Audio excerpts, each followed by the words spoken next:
Hi, welcome back. Today I want to talk about polarity and duality and finding our own truth in, you could almost say, this battle which is going on right now, and it's now more felt than ever before on this planet.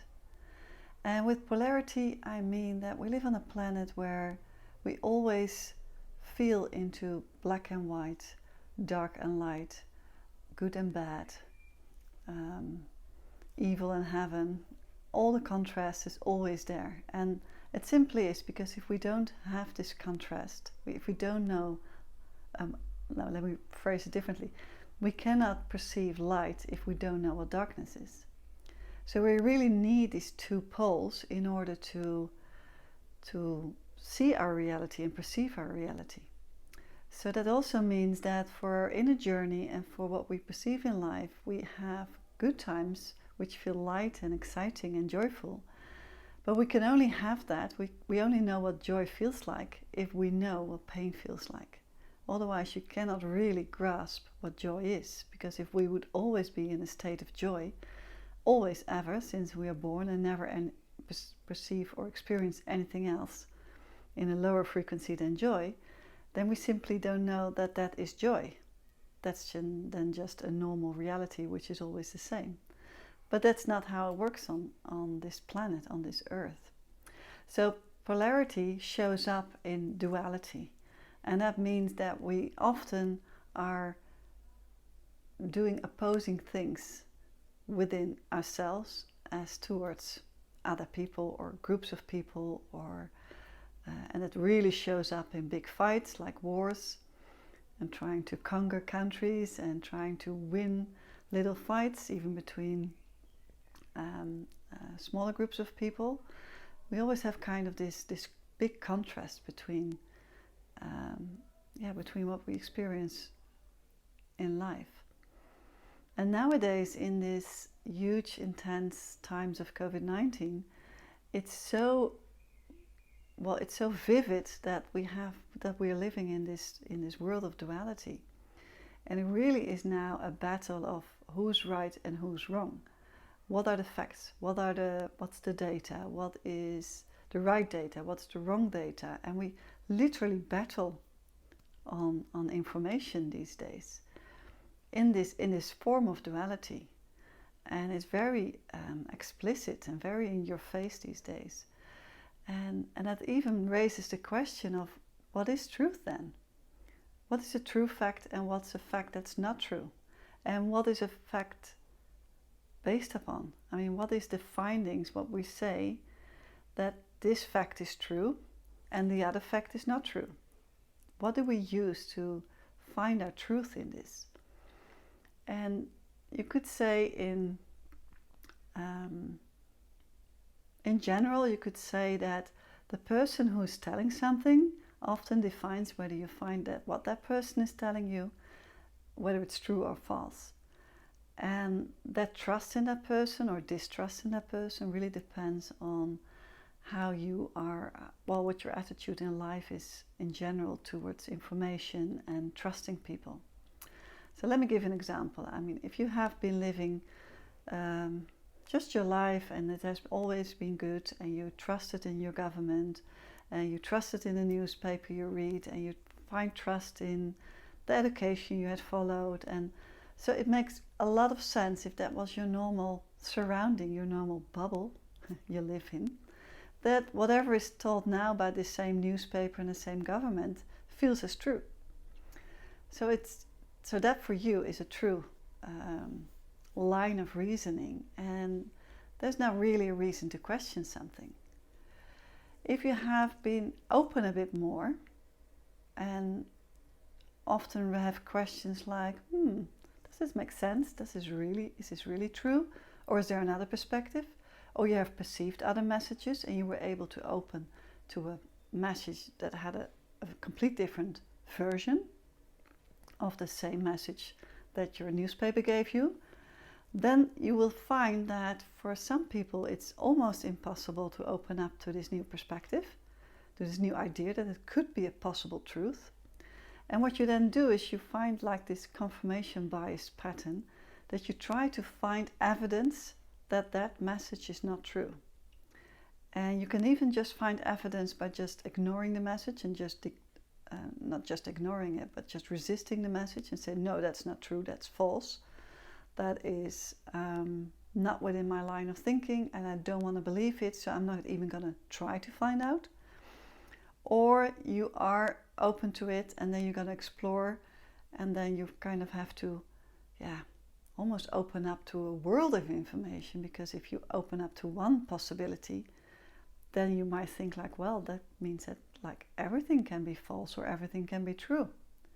And then you end up in a complete new world with sources of information that is not more based on facts, just as facts, in the sense that the facts that how we use to just trust the source. So in that sense, it also meant that the fact was true. Then you have to find your own source of truth. And of course, you can still do your research and do your own findings and get more confirmation, because just seeing one message is not enough to say, well, this is a true message. You really need to find a new line of exploring, I could almost say, to find what is true for you.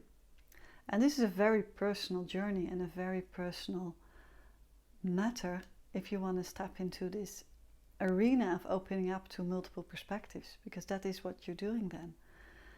But when you do open up to multiple perspectives, it becomes very, very important to find your own alignment. Find that what is true for you. And you can do that by deeply sensing in that when you read a message or when you look at a person telling something, what does it tell me? Does it make sense? Does it feel true to me? Does it feel authentic? Do I feel like this inner nudge, like, not sure if this is true? Let's find out more. Or, yes, it's a really weird message, but I honestly do believe it's true. I feel it's true. I cannot confirm it. I cannot find evidence for it, but somehow it feels true. And that doesn't mean that if you have this new information that you have to share it around and just become like this convincer that tries to convince other persons. But it is a very, very valuable learning path to open up to different perspectives and to learn your own guidance in this, to learn where you think like, well, I need to explore a bit more, or I have taken this the wrong way and it's not true after all. I'm misguided, or I've misguided myself. So you really need to practice this. And you will find yourself wrong in many times. And it's not like right or wrong is good or bad. It's more like a practice of, like we shift into a different way of dealing with information. And the internet actually has taught us that we have to do this. Because before the internet was there, we were taught in our education system with our history books and our science books and how mathematics were and all the things we learned. We kind of learned this as this is a truth, and that's the truth for the rest of your life almost, unless you were proven wrong. But in general, you took the information for granted and for a truth. But nowadays, when there's so much information out there and to be found, it's almost required towards yourself and towards the people around you that you do your own research with your inner alignment and learn your inner alignment for truth. And especially if you are waking up, it's hard to ignore information. It's hard to ignore that just one stream of information, just the main news, is enough to lead your life in that way. And I'm not saying here that the mainstream information is always wrong. Not at all. It's just not the only source of information. And the other thing I found really interesting is that we do this battle for facts. And especially we do this battle for facts around science. But who is the scientist behind all the facts? Or behind that specific fact? Who is that person? I mean, that person is also raised and born with certain beliefs, and that has followed a certain education system that had also certain beliefs. And even though the integrity of that scientist is pure, it still can mean that he is taking some beliefs into account in order to come to a fact. So his findings are in a sense never really objective, because there's always an assumption